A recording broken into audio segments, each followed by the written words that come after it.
Buenas noches a todas y todos. ¿Cómo están? Gusto de saludarles. No sé si me escuchan. Buenas noches, licenciada, mucho gusto. ¿Qué tal? ¿Cómo han estado? ¿Qué tal esta semana de parciales? Espero les haya ido súper bien.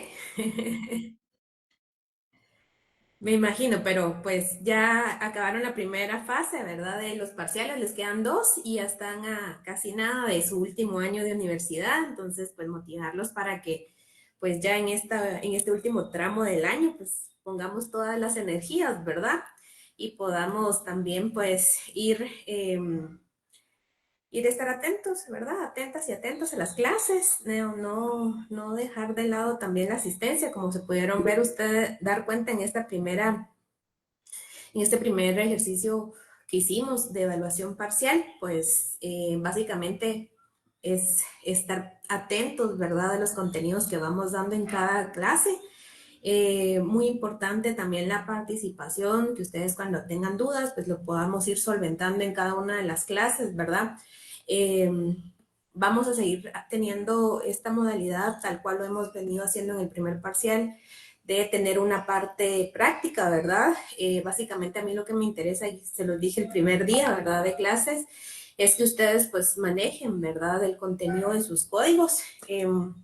Ustedes pues tuvieron el acceso a sus códigos durante su evaluación y así lo vamos a seguir haciendo. He estado calificando algunos de sus exámenes, hay muy buenas notas, la verdad, pero también pues obviamente se evidencia quienes no asisten a clases, ¿verdad? Yo creo que eso es un punto fundamental y lo va a seguir siendo en el desarrollo de estos módulos que nos quedan, ¿verdad? Entonces, pues para instarles a que pues sigan como han venido los que participan, los que están atentos a las clases, eso les ayuda mucho. Los repasos que les mando también, ¿verdad? Creo que ese también es un elemento que no tienen que dejar de lado, los documentos que se van subiendo a la plataforma también, ¿verdad? Más que por compromiso, pues yo diría que háganlo como un hábito, ¿verdad? De tratar de ir leyendo poco a poco los contenidos y repasando cada una de las clases que vamos a dar. Pues justamente esta semana están terminando ustedes parciales, pero también tenemos que retomar algunos puntos de nuestro contenido para ir avanzando. En el módulo pasado nos habíamos quedado, ¿verdad?, como último tema, viendo aspectos generales del arbitraje, como último procedimiento de conocimiento, ¿verdad? Vamos a terminar de ver el contenido del arbitraje para ya la otra semana que nos toca clases presenciales, empezar de lleno con los procedimientos de ejecución, ¿verdad? Juicios de ejecución. Entonces, pues dando un repaso el día de hoy, viendo un aspecto que pues ya habíamos tocado antes de los parciales, el tema del arbitraje. Yo les había compartido este documento, ¿verdad? En donde ya teníamos algunos aspectos teóricos sobre la naturaleza del arbitraje, el tema del concepto de arbitraje como un método alterno de resolución de controversias, ¿verdad? Que se somete a conocimiento de personas particulares, no necesariamente de un tribunal jurisdiccional, sino específicamente a personas que se les denomina árbitros, ¿verdad? Teníamos una definición que pues define este procedimiento como un proceso sui generis, ¿verdad? Mediante el cual, por expresa voluntad de las partes, pues se pueden dilucidar conflictos, ¿verdad? O también, pues, someter a consideración de un tribunal colegiado, ¿verdad? La transacción de los mismos. Algunos antecedentes que mencionábamos ya en la clase, en la última clase de la hace 2 semanas, sobre el arbitraje en Guatemala, pues yo les hacía alusión que tal como en otros aspectos, Guatemala pues ha ratificado diversos tratados y convenios internacionales, y el tema del arbitraje pues es uno de ellos, en donde el arbitraje se reguló, ¿verdad?, en el Código Civil en una primera instancia. Sin embargo, después con las reformas, ¿verdad?, se estableció específicamente que iba a contenerse todo el tema del arbitraje en una ley particular, ¿verdad? En el decreto 67-95 del Congreso de la República. Y si vemos dentro de nuestro Código Procesal Civil, ¿verdad?, todavía queda algunos resabios, ¿verdad?, de esta figura de arbitraje en el título 4, juicio arbitral, que específicamente establece, ¿verdad?, la derogación de los artículos 269 al 278 y nos remite, ¿verdad?, actualmente al decreto 6795, ¿verdad? En ese sentido, también es uno de los puntos que derivó justamente esta ley por la vigencia, o más bien por haber ratificado eh, algunas convenciones, específicamente la Convención sobre el Conocimiento y Ejecución de Sentencias Arbitrales extranjeras, o Convención de Nueva York de 1958, del cual el Estado de Guatemala pues ratificó, ¿verdad? Y es signatario de dicho convenio. Así también la Convención Interamericana sobre Arbitraje, ¿verdad?, Internacional, o Convención de Panamá de 1975, ¿verdad? Y pues también aplica para el caso del arbitraje todas las disposiciones del Código de Derecho Internacional Privado, ¿verdad? Entonces, esas son las bases y antecedentes que hacen que nosotros como Estado, pues, dispongamos de una ley particular que regule la materia del juicio arbitraje.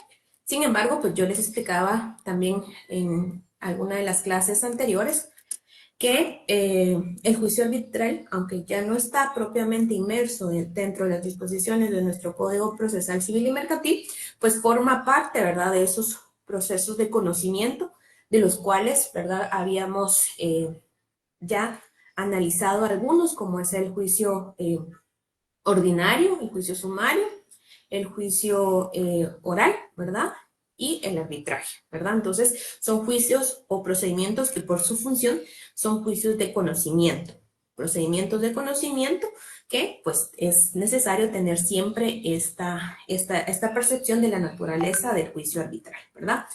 También es necesario establecer cuál es el fundamento del juicio de arbitraje. Y pues esta principalmente se funda en la autonomía de la voluntad de las partes, ¿verdad? Así como hemos visto también en algunos aspectos puntuales de otros procedimientos y juicios de conocimiento, existen algunas partes donde efectivamente prevalece, ¿verdad?, el principio de la autonomía de la voluntad de las partes. Y acá en el juicio o en el procedimiento arbitral es un fundamento, ¿verdad?, muy particular que rige, ¿verdad?, a este procedimiento, puesto que muchos de los aspectos que vamos a ver del arbitraje parten específicamente de esa voluntad, ¿verdad?, de ese acuerdo que se genere entre las partes de someter el procedimiento o el dilucidamiento de una controversia, y pues también de la forma propia en que se va a decidir, de acuerdo a las partes que someten esa controversia, la solución del mismo. Entonces, un fundamento muy importante del juicio arbitral va a ser la autonomía de la voluntad de las partes, ¿verdad?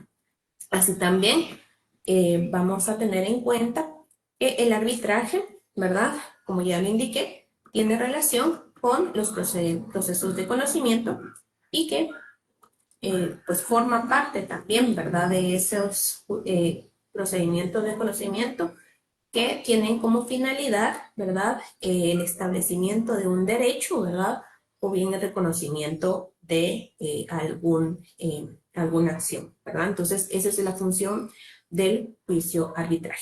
Algunas características que veíamos, ¿verdad?, del juicio arbitral también es, primero, deviene la declaratoria de voluntad de las partes, ¿verdad? Eso lo mencionábamos como fundamento esencial del juicio arbitral, y esto porque surge como un acuerdo o convenio entre las partes. El mismo surge de un acuerdo arbitral, es decir, un acuerdo por el cual las partes deciden someter el arbitraje a todas o ciertas controversias que hayan surgido y puedan surgir entre ellas respecto de una determinada relación jurídica, contractual o no contractual. Vamos a ver más adelante cuáles son esas características que deben tener, ¿verdad?, el acuerdo arbitral. Otra de las características del procedimiento de arbitraje es que es un tipo de proceso de conocimiento. Ya lo hemos venido indicando, ¿verdad?, hace un momento. Su naturaleza es que es un proceso de conocimiento, ¿verdad?, que pretende la declaración, constitución, modificación o condena de una controversia sobre materia en la que las partes tengan libre disposición. Otra de las características de este proceso es que es un proceso privado, ¿verdad? La ley de arbitraje establece, ¿verdad?, el inicio del arbitraje por el acuerdo entre las partes, a quienes también les corresponde acordar la designación de los árbitros y el procedimiento del arbitraje, ¿verdad? Es decir, aquí es en donde cobra sentido, ¿verdad?, fundamentalmente ese principio de acuerdo de voluntad de las partes, porque no solo corresponde a la voluntad de someter alguna controversia a este tipo de procesos, sino también la manera en que se va a solucionar. Entonces, esa es una de las características muy importantes, que es un procedimiento privado, ¿verdad? Y también es informal, pues sus procedimientos quedan a criterio de las partes o el tribunal arbitral, debiendo cumplirse con los principios fundamentales que son el principio de igualdad, el principio de audiencia, el principio de contradicción que establece la ley, ¿verdad? Vamos a ver más adelante cuáles son y en dónde se encuentran regulados dentro de la ley de arbitraje estos principios fundamentales. Pero como característica general del proceso de arbitraje, puede decirse que también es informal, ¿verdad? Y por último, tiende a la privatización de la justicia, porque mediante la creación de tribunales privados ad hoc o institucionales, ¿verdad? Esto, como lo repetía en la última clase en la que estuvimos abordando algunos puntos del arbitraje, si bien es cierto, el proceso de arbitraje, ¿verdad?, se puede entender como un proceso muy particular en donde no tiene intervención los órganos jurisdiccionales, ¿verdad?, con las facultades constitucionales que así ha establecido nuestra Constitución Política de la República, sino más bien se da, ¿verdad?, se abre esta ventana para que se someta a instituciones o tribunales privados, ¿verdad?, el conocimiento y solventar una controversia, ¿verdad? Sin embargo, se reconoce, y vamos a ver más adelante, que cumpliendo con las características que establece la ley, pues puede establecerse un laudo arbitral como una cuestión de cumplimiento obligatorio, ¿verdad?, que cobra firmeza y que tiene característica de sentencia, ¿verdad?, aun cuando no haya sido emitido por un órgano jurisdiccional. Entonces, esa es otra de las características de este proceso que tiende a la privatización de la justicia, ¿verdad? La naturaleza jurídica del arbitraje, hablábamos también en la última clase, que debemos entender que pues existen diversas teorías y doctrinas relacionados a cómo se ve el arbitraje. Por un lado, algunos son de la postura, ¿verdad?, de establecer el arbitraje como una relación contractual, es decir, específicamente surge de un contrato, ¿verdad? Esta teoría explica que el arbitraje surge de la mera voluntad de las partes. Por otro lado, otra doctrina considera que el arbitraje es una actividad jurisdiccional, ¿verdad?, que destaca que el arbitraje es un juicio de conocimiento, un medio para la resolución de conflictos y por ende su naturaleza es jurisdiccional, facultad de administrar justicia, ¿verdad? Pese a que no es conocido por un tribunal jurisdiccional, esta teoría, ¿verdad?, o esta postura, pues establece que aun cuando no se ha conocido, esta facultad está trasladada a un tribunal particular o privado o ad hoc que ejerce esa función de administrar justicia y por ende no deja esa naturaleza de una actividad jurisdiccional, pese a que no sea conocido por órganos jurisdiccionales. Y por último está la doctrina mixta, ¿verdad?, que era la que yo les indicaba, que somos un poco más de la lectura de nuestra ley de arbitraje, pues acoge un poco más, ¿verdad?, esta postura, en donde pues establece que existe una doctrina mixta, ¿verdad?, para la cual el arbitraje es una institución jurisdiccional particular, pero que deviene de una relación contractual, ¿verdad? Entonces, digamos que la naturaleza jurídica del arbitraje podemos entenderla como a través de la doctrina mixta que establece al arbitraje como una institución jurisdiccional sui generis, le agregaría yo, ¿verdad?, porque pues tiene características muy puntuales que deriva de una relación contractual. Porque vamos a ver más adelante que efectivamente para someter un asunto a consideración del proceso de arbitraje es necesario que exista un escrito, ¿verdad?, o que se establezca dentro de una cláusula o un contrato per se. Entonces, efectivamente tiene una naturaleza jurisdiccional, pues ya lo vimos, que entra dentro de la clasificación de los procesos de conocimiento, ¿verdad? Desde la doctrina del derecho civil guatemalteco, pero también es importante hacer alusión de que específicamente para someter un asunto a través de la voluntad de las partes, si bien es cierto, es necesario cumplir con el requisito de contar con un acuerdo previo con formalidades, ¿verdad? O bien que este derive de un contrato o una cláusula de un contrato, ¿verdad? Entonces, vamos a unir estas dos doctrinas y vamos a decir que esta podemos establecer como la más idónea para definir cuál es la naturaleza jurídica, ¿verdad?, del arbitraje. Luego, en la clase pasada, en la última clase, pues veíamos también cuáles eran las clases de arbitraje, ¿verdad? Y estas desarrolladas en distintos artículos del decreto 6795 del Congreso de la República y pues establecíamos que la clasificación de los tipos o procesos de arbitraje podía ser, en primer término, el arbitraje nacional, ¿verdad? Que es el que se aplica cuando los elementos que lo conforman, ¿verdad? Tanto el acuerdo, las partes, el lugar de arbitraje, el objeto de litigio y el cumplimiento tienen relación con un solo estado, ¿verdad? Entonces, eso, cuando tenemos la configuración de estos 5 elementos, el acuerdo, las partes, el lugar del arbitraje, el objeto de litigio y el cumplimiento de la relación, relacionados a un mismo estado, vamos a estar ante un arbitraje nacional, ¿verdad? Esto también lo podemos establecer en el artículo 1 de la ley de arbitraje, ¿verdad? En su momento también ya le dimos lectura a ese primer artículo de la ley de arbitraje. Segundo, tenemos el arbitraje internacional desarrollado en el artículo 2 de la ley de arbitraje y que, contrario al arbitraje nacional, pues sí debemos establecer que va a aplicarse en ciertos casos. Primero, cuando las partes del arbitraje tengan su domicilio en estados diferentes. También vamos a estar dentro de un arbitraje internacional si el lugar del arbitraje estuviera ubicado en un estado distinto que el de las partes. También en el supuesto de que el cumplimiento de la relación contractual fuera un estado distinto del de las partes. O bien cuando las partes han convenido que la cuestión objeto de arbitraje esté relacionado con más de un estado. Entonces, acá la característica, si se dan cuenta, fundamental es que, a diferencia del arbitraje nacional, el elemento que siempre va a variar o que debemos considerar va a ser el estado. Es decir, cuando existen intereses que relacionen, ¿verdad?, a más de un estado que no sean del estado en el que nosotros nos encontramos. Entonces, ante esto, vamos a estar ante el sometimiento, ¿verdad?, o ante la necesidad de someter el proceso arbitral a un arbitraje internacional.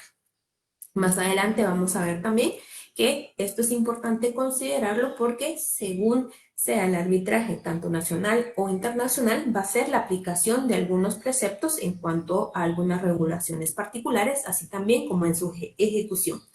Bueno, también veíamos otro tipo de arbitraje que se puede desprender de la lectura de algunos artículos de la ley de arbitraje y que pues esta netamente pues puede ser considerado un poco más para establecer ciertas distinciones con el arbitraje nacional e internacional.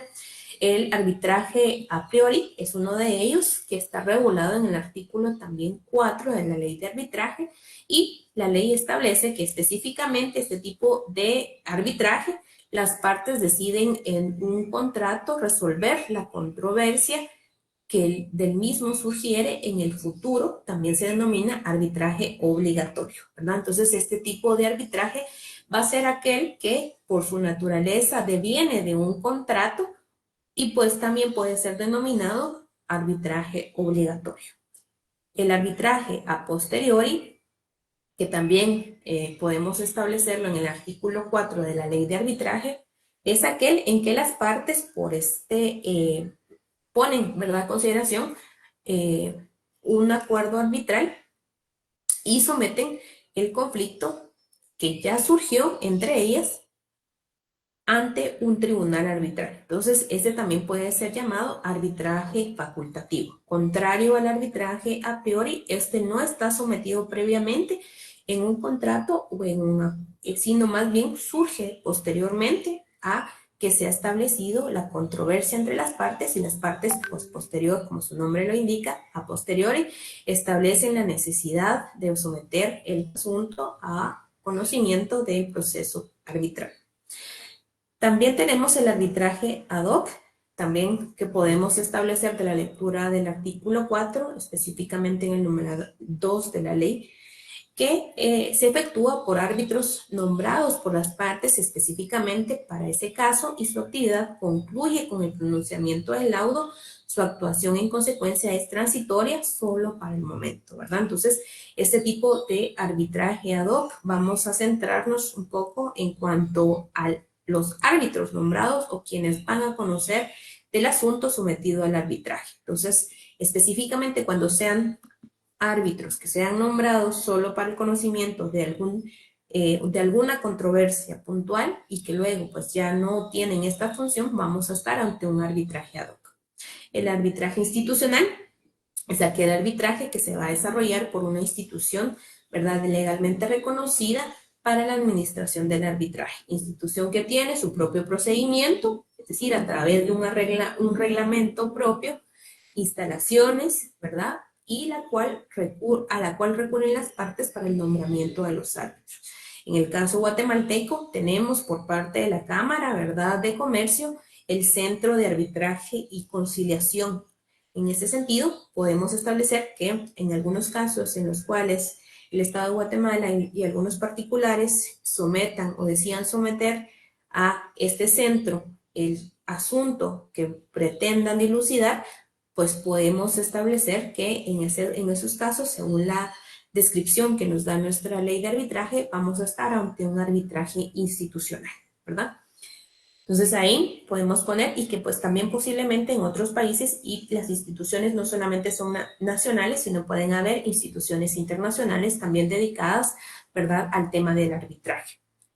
Y también tenemos el arbitraje de equidad, ¿verdad?, en donde el artículo específicamente 37 de la ley de arbitraje nos establece que también pueden denominárseles amigable composición, ¿verdad? Que por ese arbitraje los árbitros no están obligados a resolver el conflicto conforme a derecho o formalidades específicamente de la doctrina del derecho con esas particulares que nos caracterizan, ¿verdad?, a los abogados, sino más bien pueden hacerlo conforme a su leal saber y entender, ¿verdad? No necesariamente, pues, deben fungir con una especialidad, ¿verdad?, como el tema del derecho, sino más bien pueden ser personas particulares que puedan resolver la controversia sin necesidad de aplicar las instituciones netamente jurídicas, sino más bien a su leal saber y entender bajo principios particulares que ya vimos, ¿verdad?, que es el derecho de siempre darle la palabra a la contradicción y el derecho de defensa de las partes que someten el asunto al arbitraje. Entonces, también puede haber este arbitraje de equidad en el cual, pues, los que fungen son amigables componedores y que, pues, resuelven los asuntos no de forma técnica, jurídica, sino más bien desde su leal saber y entender. También tenemos, contrario a este tipo de arbitraje, tenemos el arbitraje de derecho, ¿verdad?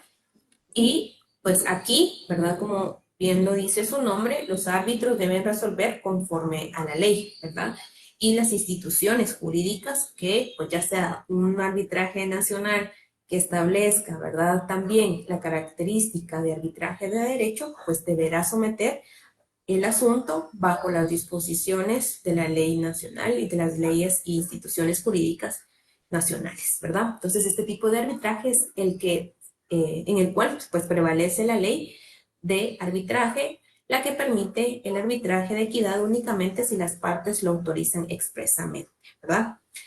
También el arbitraje voluntario se deriva de la voluntad de las partes mediante el acuerdo arbitral. Generalmente vamos a ver que casi todos, ¿verdad?, la mayoría de arbitrajes va a ser arbitraje voluntario. porque deviene la voluntad de las partes, aun cuando figure en una cláusula de un contrato o un contrato per se. Digamos que la naturaleza de la voluntad de las partes al establecer esos acuerdos, pues devienen de justamente la libertad de ambas, ¿verdad? De disponer de la controversia siempre que no sea contrario a derecho. Entonces, este tipo de arbitraje, pues lo vamos a ver en la mayor parte de tipos de arbitraje, ¿verdad? Al momento de someter algún asunto. El arbitraje forzoso, que sugiere surge, ¿verdad? Cuando la ley lo impone como un medio para solucionar un conflicto, y ejemplo de este tipo de arbitrajes, lo veíamos en la última clase, pues son los que dispone el decreto 3496, ¿verdad? En su artículo 69, en el cual pues establece que los conflictos entre partes derivados de un contrato de bolsa y en otros casos deben ser resueltos salvo pacto en contrario por el arbitraje de equidad, ¿verdad? Y esto con relación a la ley del mercado de valores y mercancías, que seguramente ustedes también ya van a ver en el derecho, en el curso de Derecho Mercantil. También otro de los ejemplos que podemos dar del arbitraje forzoso es lo que regula la Ley General de Electrificación en su artículo 38, en el cual se establece que las diferencias que surjan con motivo de la imposición de una servidumbre y el monto de la indemnización se resolverán por el procedimiento del arbitraje de equidad, ¿verdad? Entonces, digamos que acá podemos ver dos ejemplos particulares en donde se da el arbitraje forzoso, pero también a su vez refieren estos dos cuerpos legales que no solo debe ser conocido el asunto por arbitraje, sino también nos mencionan qué tipo de arbitraje y justamente hacen referencia al arbitraje de equidad, ¿verdad? Entonces, estos son algunos de los tipos de arbitraje que veíamos en la última clase y vamos a terminar de ver algunos aspectos teóricos para finalizar este tema.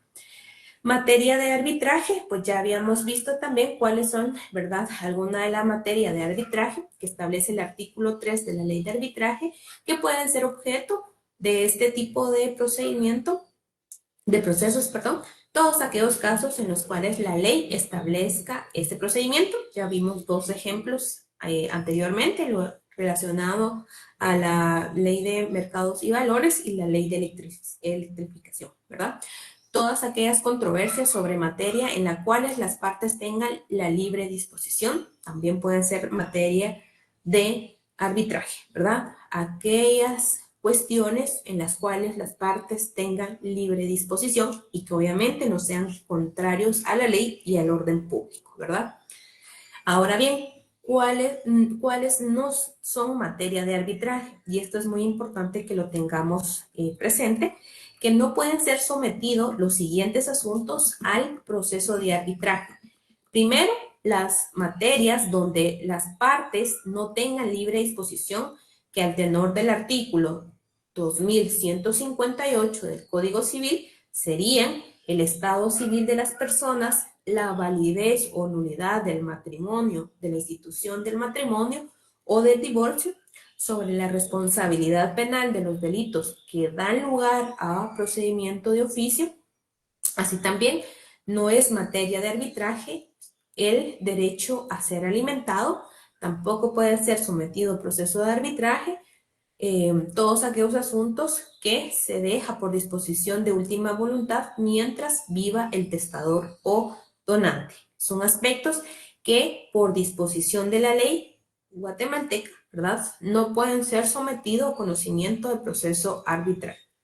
Las cuestiones sobre las que haya recaído resolución judicial firme, es decir, que por ejemplo ya hayan sometido una controversia, digamos por ejemplo a conocimiento del proceso ordinario y que haya una sentencia firme y que para volver a tener una nueva consideración sobre el mismo asunto se quiera someter, ¿verdad?, ese asunto nuevamente a conocimiento de árbitros, ¿verdad?, mediante el proceso de arbitraje, no es posible, ¿verdad? Las cuestiones sobre las que ya haya recaído resolución judicial firme. Tampoco es objeto de materia de arbitraje las que pues estén unidas a otras sobre las que las partes no tengan libre disposición, ¿verdad? Las materias inseparables unidas a otras sobre las que las partes no tengan libre disposición. Tampoco va a ser objeto de estos asuntos, no pueden ser sujeto a arbitraje cuando la ley lo prohíba expresamente o señale procedimientos especiales para determinados casos. Y tampoco pues puede ser conocido arbitraje laboral, ¿verdad? Entonces, estos 5 asuntos no pueden ser sometidos a consideración del proceso arbitral. Entonces, hay que tener muy presente estos aspectos que, si bien es cierto, dijimos que rige, ¿verdad?, la voluntad de las partes, la autonomía de la voluntad de las partes, esta autonomía de voluntad de las partes no puede, ¿verdad?, ser superada también por el principio de legalidad, que específicamente podemos ver al desarrollar estos aspectos que, según nuestro ordenamiento jurídico, no pueden ser sometidos a conocimiento del proceso arbitral. Entonces, es muy importante también tener en consideración estos puntos que expresamente la ley nos establece. Ahora vamos a ver de manera un poco resumida cuál es la estructura del arbitraje, ¿verdad? Vamos a tener que el tratadista Francisco José Contreras Vaca señala 4 elementos fundamentales del arbitraje. Primero, el acuerdo, el procedimiento per se, el laudo y el cumplimiento. Son 4 de los puntos que forman parte fundamental de la estructura del arbitraje. Vamos a ver que específicamente no existe, ¿verdad?, un proceso previamente establecido, porque como ya lo expliqué, va a depender mucho del tipo de arbitraje que se esté abordando. Así, pues puede haber, por ejemplo, si estamos ante un arbitraje institucional, la institución a la cual vamos a someter la solicitud de arbitraje, pues pueda tener su reglamento en donde estipule ciertos aspectos para el desarrollo del proceso de arbitraje. Sin embargo, siempre vamos a tener como característica fundamental, o más bien como elemento fundamental que no pueden faltar en un proceso de arbitraje, independientemente de la regulación propia que se establezca, ya sea por acuerdo de las partes o bien por la institución a la cual vamos a someter el arbitraje, debe haber siempre un acuerdo previo en el cual se establezca la voluntad de someter el asunto a el proceso de arbitraje. Segundo, un procedimiento preestablecido, ¿verdad? Siempre debemos establecer un procedimiento en el cual se pueda establecer cuál va a ser la metodología en el cual se va a recepcionar prueba y también la valoración de estos medios de prueba para solucionar o llegar a una resolución que solucione el conflicto sometido a arbitraje. Y por último, el laudo, que es, en este caso, sería lo paralelo a una sentencia, es decir, la decisión que va a emitir el tribunal de arbitraje. Y por último, debe haber un cumplimiento, ¿verdad? Entonces, estos son los 4 elementos fundamentales, independientemente del procedimiento que estipule cada tipo de contrato o la voluntad de las partes, siempre debe estar establecido estos 4 elementos, ¿verdad? El acuerdo, el procedimiento previamente acordado entre las partes y sometido a conocimiento de las partes, y la decisión que se tome a través del laudo, y por último el cumplimiento de esa decisión. Vamos a ver que el acuerdo es el que se da cuando las partes deciden someter a arbitraje todas o ciertas controversias que hayan surgido o puedan surgir entre ellas respecto de una determinada relación jurídica, contractual o no contractual. Mediante el acuerdo de arbitraje, las partes deciden someter su conflicto al conocimiento de árbitros. Es decir, este documento va a contener la decisión de someter cualquier asunto a conocimiento de árbitros a través del proceso de arbitraje. La ley de arbitraje establece en su artículo 10 que el acuerdo de arbitraje, primero, fundamental, debe estar y constar por escrito o puede adoptar la forma de un compromiso o cláusula compromisoria. Y está la información de acuerdo, que el mismo puede estar consignado en cartas, telex, telegramas, telefax u otro medio de telecomunicación que deje constancia del acuerdo, ¿verdad? Entonces, característica fundamental del acuerdo para someter asuntos a arbitraje. Debe estar siempre por escrito, ¿verdad? Ya sea en un documento independiente, puede adoptar también la forma de un compromiso o estar incluida en una cláusula compromisoria. Vamos a darle lectura al artículo 10 de la ley de arbitraje para ver estos aspectos. Ahora se las comparto.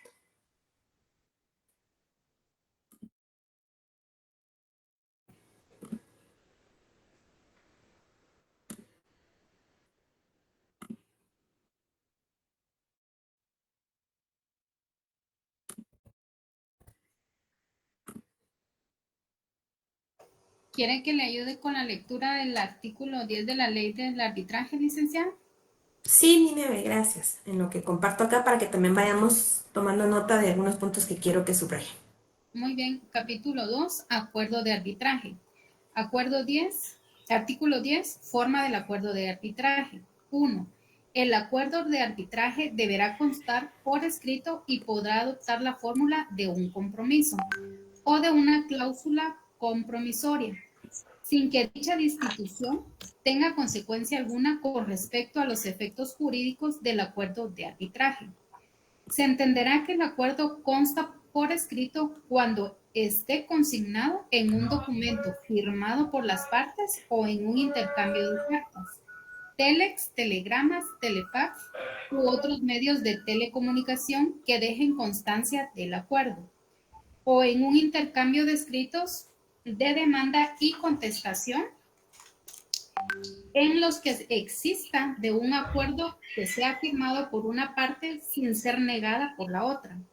La referencia hecha en un contrato a un documento que contiene una cláusula arbitral constituye acuerdo de arbitraje, siempre que el contrato conste por escrito y la referencia implique que esa cláusula forma parte del contrato. 2.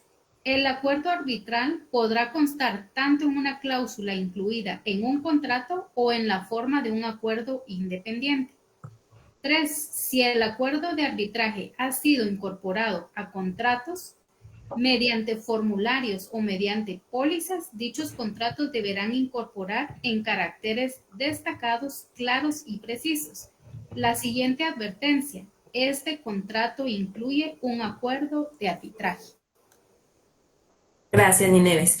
Justamente, si se dan cuenta, esta característica fundamental, vuelvo a decir, si bien el proceso de arbitraje, uno de sus fundamentos es la autonomía y la voluntad de las partes, no deja de lado que esta debe ser expresa y debe constar fehacientemente en un documento. Y nos damos cuenta que el acuerdo arbitral tiene sus características y por eso les decía, debe constar siempre por escrito o bien de forma independiente como una cláusula de contrato o como un acuerdo independiente, ¿verdad? Entonces, al artículo 10, al que acaba de leer la compañera, vamos a ver y hacerle la anotación, primero, ¿verdad?, de las características fundamentales, ¿verdad?, de que debe ser por escrito.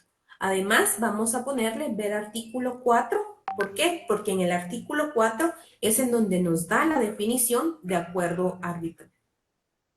Entonces, vamos a ver el artículo 4. Igual al artículo 4 le vamos a hacer la anotación, ver artículo 10 en donde se encuentra, ¿verdad?, las formalidades que debe cumplir un acuerdo arbitral. El artículo 4 de la ley de arbitraje establece específicamente en su numeral 1 definiciones que acuerdo arbitraje o simplemente acuerdo, es decir, la ley misma nos dice cómo podemos, cómo le podemos poner al acuerdo, ya sea acuerdo arbitral, acuerdo de arbitraje o simplemente acuerdo, es aquel que por virtud del cual las partes deciden someter a arbitraje todas o ciertas controversias que hayan surgido o puedan surgir entre ellas respecto de una determinada relación jurídica contractual o no contractual. Entonces, si nos damos cuenta, el artículo 4 de la ley de arbitraje, en la definición, nos establece qué es el acuerdo de arbitraje. Asimismo, acá, como les vuelvo a repetir, en este artículo 10, en su ley, por favor, hacer la anotación ver artículo 10 en donde se encuentran formalidades del acuerdo. ¿Ok? Y en el artículo 10, por su parte, el artículo que ya leyó la compañera, también hacemos la anotación, ¿verdad? Ver artículo 4, ¿verdad? Que nos establece la definición y específicamente vamos a subrayar como súper importante, ¿verdad? Las disposiciones que establecen que en un contrato o un documento que tiene una cláusula arbitral constituye acuerdo de arbitraje siempre que el contrato conste por escrito, ¿verdad? Acá lo fundamental es que el acuerdo, si bien es cierto, parte de la voluntad, autonomía de la voluntad de las partes, debe constar por escrito, ¿verdad? Y también los otros dos incisos que nos establecen, ¿verdad? Que podemos entender con una cláusula incluida en un contrato, ¿verdad? O en forma independiente, y el numeral 3 establece que si el acuerdo de arbitraje ha sido incorporado a contratos mediante formularios o mediante pólizas, dichos contratos deberán incorporar en caracteres destacados, claros y precisos la advertencia: este contrato incluye un acuerdo arbitral. Entonces, ahí hacemos esas anotaciones, ¿verdad? En cuanto al acuerdo como primer elemento esencial del proceso de arbitraje. En estos momentos vamos a dar 5 minutos, ¿verdad? Para que llenen el formulario de asistencia. Vamos a dar 5 minutos, por favor. Estamos a las 18:32. Vamos a continuar a las 18:37, por favor.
Bueno, vamos a ir retomando entonces.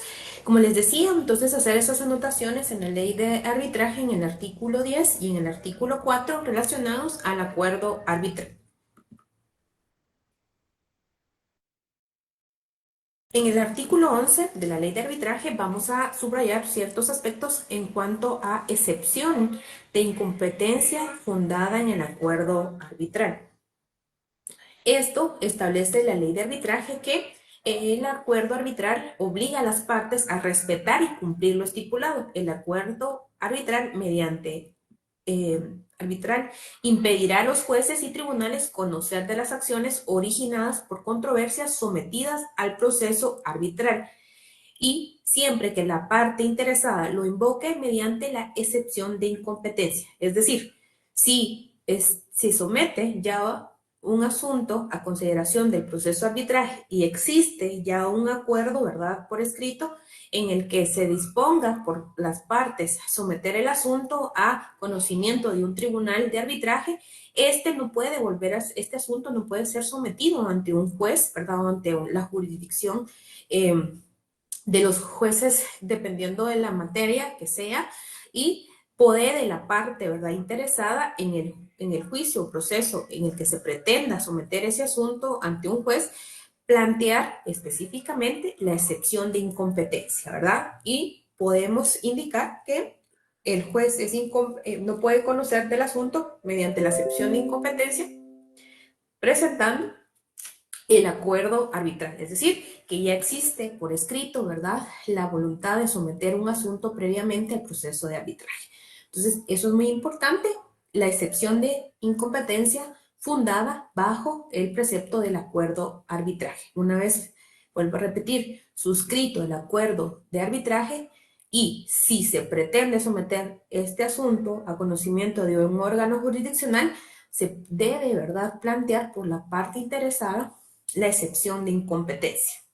El artículo 11 también establece que se entenderá que las partes renuncian al arbitraje y se tendrá por prorrogada la competencia de los tribunales cuando el demandado omita interponer la excepción de incompetencia. Quiere decir que la parte interesada en que continúe o en mantener la decisión de someter el proceso de arbitraje está obligada a plantear la excepción de incompetencia.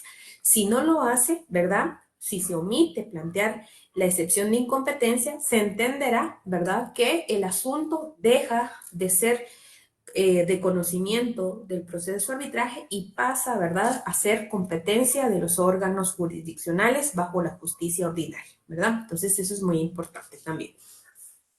Y por último, en el numeral 2, se establece que si se ha entablado la acción a que se refiere el párrafo 1, es decir, la excepción, ¿verdad?, del presente artículo, habiéndose hecho valer la excepción de incompetencia, se podrá, no obstante, iniciar o proseguir las actuaciones arbitrales y dictar un laudo mientras la cuestión esté pendiente ante el tribunal. Es decir, que si bien es cierto, se presenta dentro de un asunto ante los jueces ordinarios el conocimiento de un asunto que ya se está solventando mediante el proceso de arbitraje, este puede continuar, ¿verdad?, una vez no se haya resuelto la excepción de incompetencia, ¿verdad? Y se puede dictar el laudo mientras la cuestión se dilucida, es decir, mientras los órganos jurisdiccionales definan si entran a conocer y pues otorgan con lugar la excepción de incompetencia.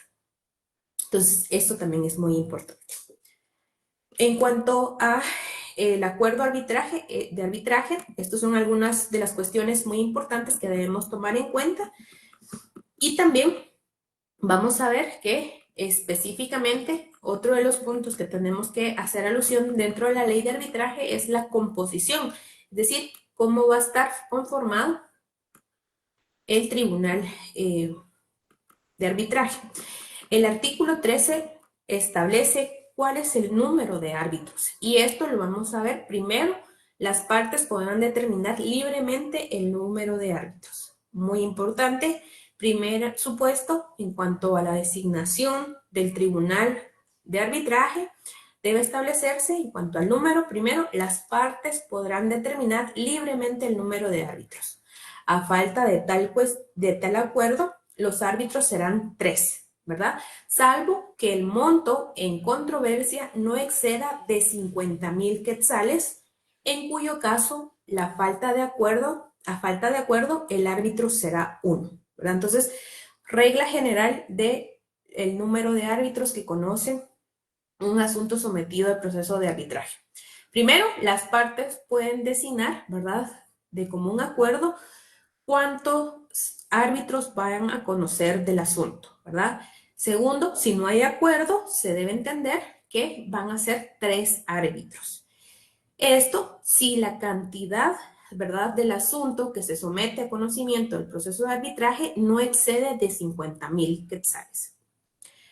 Si el asunto no excede 50,000 quetzales, va a haber solo un árbitro, ¿verdad? Si no hay acuerdo entre las partes en nombrar el número que ellos decidan y el monto es de hasta 50,000 quetzales, el asunto lo conocerá solo un árbitro, ¿verdad?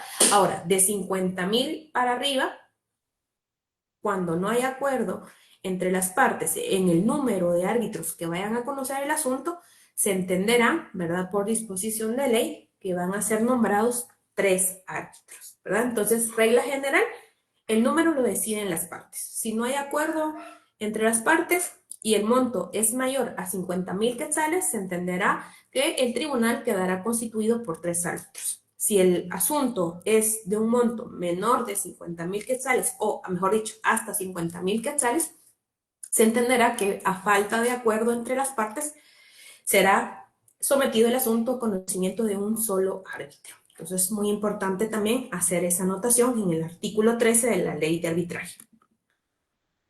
Otro de los aspectos importantes relacionados a la capacidad y la calidad de los árbitros está establecida en el artículo 14 de la ley de arbitraje, que nos establece la calidad para ser árbitros. En el numeral 1 establece: pueden ser árbitros las personas individuales que se encuentren al momento de su aceptación en pleno ejercicio de sus derechos civiles, ¿verdad? Muy importante, personas que se encuentren en el libre ejercicio de sus derechos civiles pueden ser árbitros.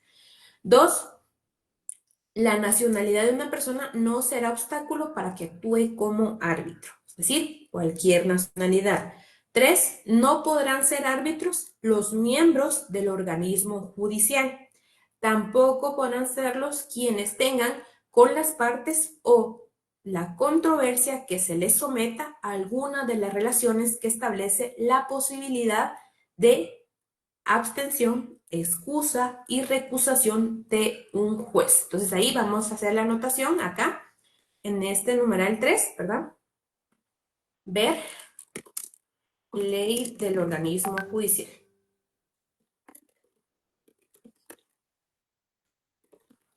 Para establecer cuáles son las causales de excusa y recusación aplicable a los jueces. Entonces, quienes tengan esas causales o puedan recaer en esas causales no pueden ser árbitros.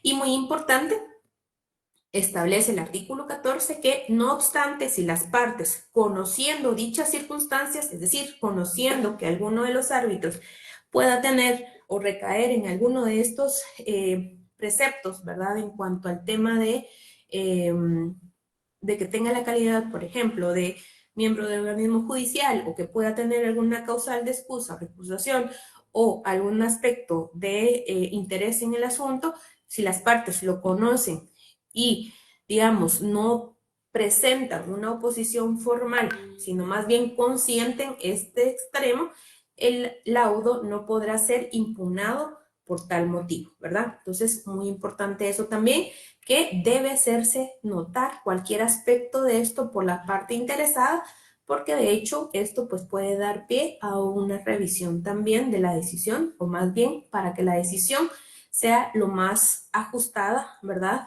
a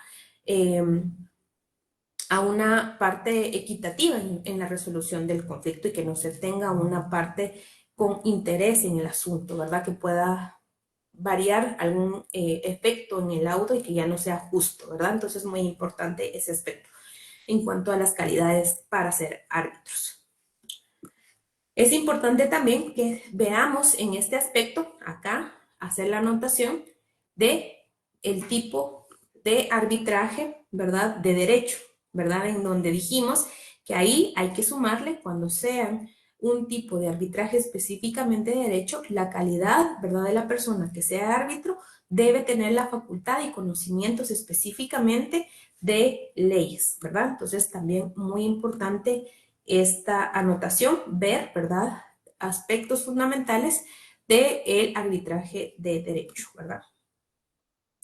Bueno, ¿cómo se nombran a los árbitros, verdad? Sin perjuicio de lo estipulado, esto está en el artículo 15 de la Ley de Arbitraje, establece que sin perjuicio de lo dispuesto en los párrafos 4 y 5 del presente artículo, las partes podrán acordar libremente o someter al reglamento de la entidad encargada de la administración de administrar el arbitraje el procedimiento para el nombramiento de los árbitros. A falta de tal acuerdo, se debe proceder de la siguiente manera. Entonces, en este artículo, en el artículo 1, acá, en donde dice que debe acordarse libremente o someter al reglamento de la entidad encargada, vamos a poner también ver arbitraje institucional, ¿verdad? Porque como dijimos, el tipo de arbitraje institucional va a ser aquello que nosotros vamos a someter ante una institución especializada en tema de arbitraje que tenga ya algunas disposiciones y un reglamento per se para el conocimiento del proceso de arbitraje. Entonces también aquí recuérdense hacer la anotación de ver, ¿verdad? Arbitraje institucional.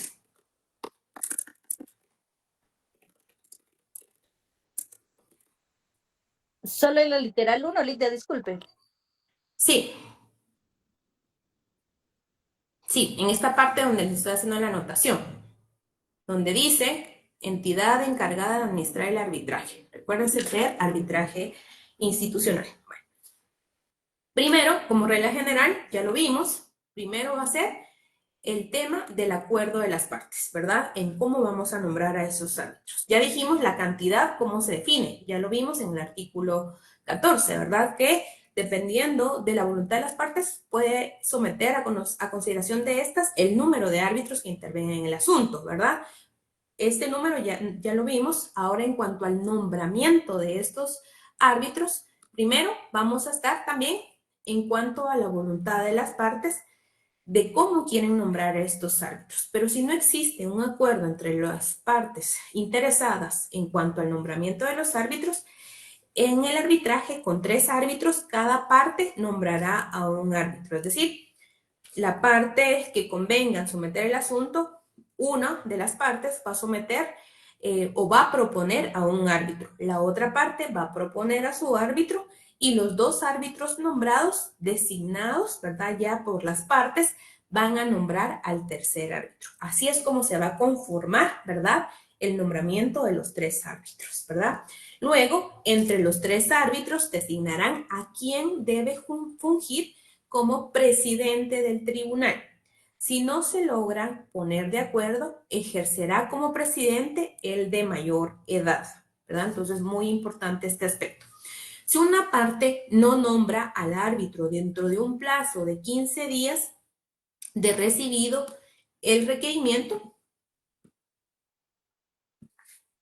de la otra parte para que lo haga, o si los 2 árbitros no consiguen ponerse de acuerdo sobre el tercer árbitro dentro de los 15 días siguientes contados desde su nombramiento, la designación será hecha a petición de una de las partes por el tribunal competente conforme al artículo 9. Entonces vamos a hacer la anotación aquí que si no se existe acuerdo en cuanto al nombramiento dentro de los 15 días del árbitro que le corresponde a una de las partes, o bien de que los 2 árbitros se pongan de acuerdo para el nombramiento del tercer árbitro, nos establece la ley que debemos establecer o estar a lo dispuesto del artículo 9. Y el artículo 9, por su parte, establece tribunal competente para ejercer funciones de asistencia y supervisión durante el arbitraje.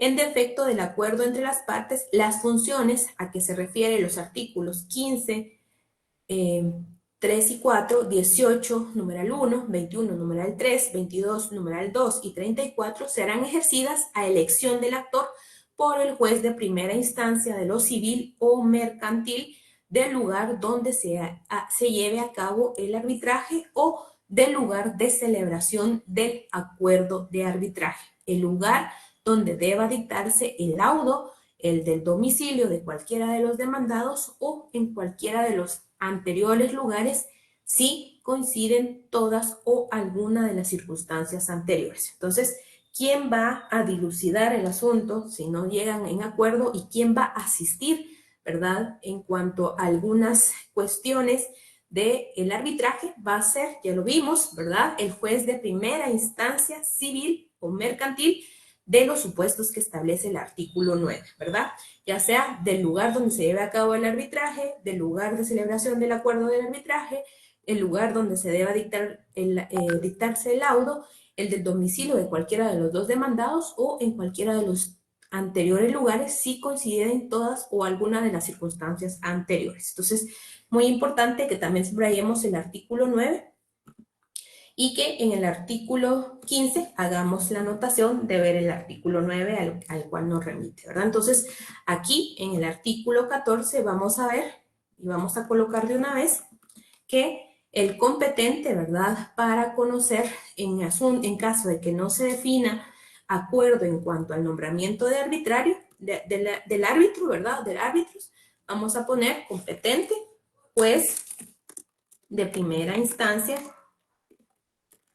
civil o mercantil, ¿verdad?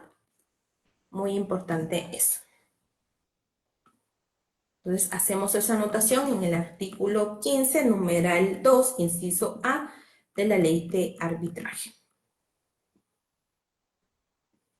También establece este artículo que en el arbitraje con un único árbitro, si las partes no consiguen ponerse de acuerdo sobre la designación del árbitro luego de transcurrido 15 días desde que se hizo el primer requerimiento para ello, este será nombrado a petición de cualquiera de las partes por el tribunal competente conforme al artículo 9. Acá también aplica, ¿verdad?, lo que acabamos de leer, que en caso no haya acuerdo para nombrar ese único árbitro, ¿verdad? En los casos que ya vimos que aplica que no hay acuerdo y, por ejemplo, el asunto no sea mayor a 50,000, es solo un árbitro, pero si ambas partes no se ponen de acuerdo de quién va a ser ese árbitro, pues debe someterse la decisión ante el tribunal competente, que en este caso ya vimos va a ser el juez de primera instancia civil o el juez de primera instancia de lo civil y mercantil del domicilio, ya vimos, ¿verdad? Dependiendo del lugar donde se celebra el arbitraje, del lugar en donde se celebró o el acuerdo arbitral, perdón, el lugar de domicilio de alguna de las partes o el lugar de domicilio o el lugar en donde va a cumplirse el efecto del laudo arbitral, ¿verdad? Entonces, cualquiera de esos puede ser el tribunal competente para conocer de este asunto y poder definir el árbitro que entre a conocer el arbitraje, ¿verdad?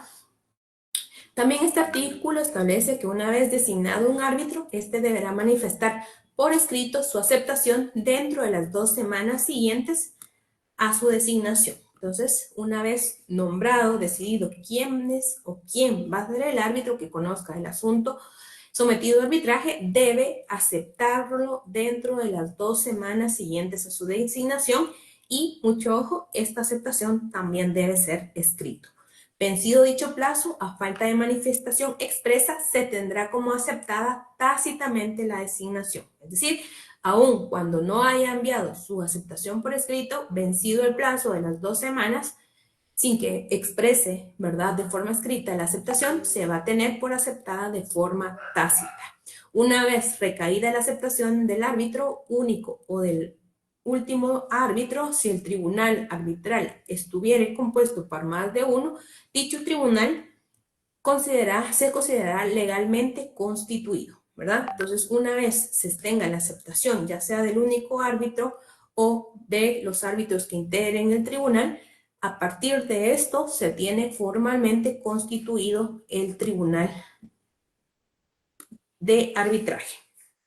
Cuando en un procedimiento de nombramiento convenido por las partes, ya sea una parte no actúe conforme a lo estipulado en dicho procedimiento, las partes o los árbitros no pueden llegar al acuerdo conforme al mencionado procedimiento, un tercero, incluida una institución, no cumpla una función que le confiere en dicho procedimiento, entonces cualquiera de las partes podrá solicitar al tribunal competente conforme el artículo 9 que adopte las medidas necesarias, a menos que en el acuerdo sobre el procedimiento de nombramiento se prevea medios para designar. Es decir, el inciso C es muy importante porque nos establece que aun cuando con el procedimiento que ya nos describe el artículo no se pueda lograr la determinación de un árbitro, pues debemos considerar que el asunto debe ser sometido ante, otra vez, un juez de primera instancia civil y mercantil para que pueda establecer la designación y el procedimiento para la designación de arbitrajes, de los árbitros, ¿verdad? Entonces, también muy importante este artículo. Entonces, nos quedamos por acá y en la próxima clase vamos a terminar de hacer estas anotaciones que son muy importantes y vamos a ver el efecto del cumplimiento y qué debe tener el laudo arbitral y por último, cómo se ejecutan, ¿verdad?, los laudos arbitrales en Guatemala. Jafet.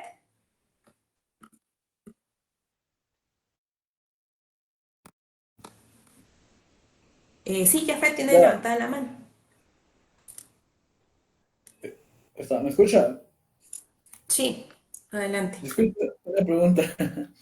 ¿Qué pasa, por ejemplo, estas cuestiones que se someten ante el juez civil? Me imagino yo se hacen, bueno, con un escrito formal, evidentemente. La pregunta es si se dan varias cuestiones dentro del procedimiento que se deban someter ante el juez, se les crea un número de caso o expediente o para cada una de las cuestiones que someten. Por lo general, si usted somete una consideración, pues obviamente debe ingresar como una solicitud formal, ¿verdad?, en gestión civil, en la cual asignan un número de causa, ¿verdad? Sin embargo, también al momento de que se verifique que es constante, no sé, actualmente le mentiría, ¿verdad?, pero en otros asuntos, cuando uno ve que hay un mismo asunto que ya haya conocido un tribunal, el cual haya resuelto, remiten, ¿verdad?, para acumular los procedimientos y que sea a conocimiento de este mismo órgano jurisdiccional. Ahí opera lo que, pues, generalmente es la acumulación, ¿verdad?, porque el sistema, pues, les tira de una vez cuando ingresan los datos, ¿verdad?, que si son las mismas partes que fungen y el asunto también, pues, de una vez el sistema les refiere que ya hay un tribunal que ha conocido del asunto y ahí, pues, se da la acumulación, ¿verdad? Ok, muchas gracias, licenciado. Bueno, entonces, si quieren, por acá lo dejamos y en la próxima clase terminamos de hacer las anotaciones a nuestra ley de arbitraje y también para avisarle a las compañeras y compañeros que pidieron examen extemporáneo, prepararse para el día lunes porque vamos a pasarles de una vez el examen el día lunes. ¿Oyeron? Entonces, por favor, compañeras, compañeros que pidieron examen extraordinario, preparados para el día lunes a las 5:30 en punto. Por favor. Bueno, feliz noche. Excelente fin de semana y buen descanso. Buenas noches, Noche, licenciada. Buenas noches, Linda. Noche.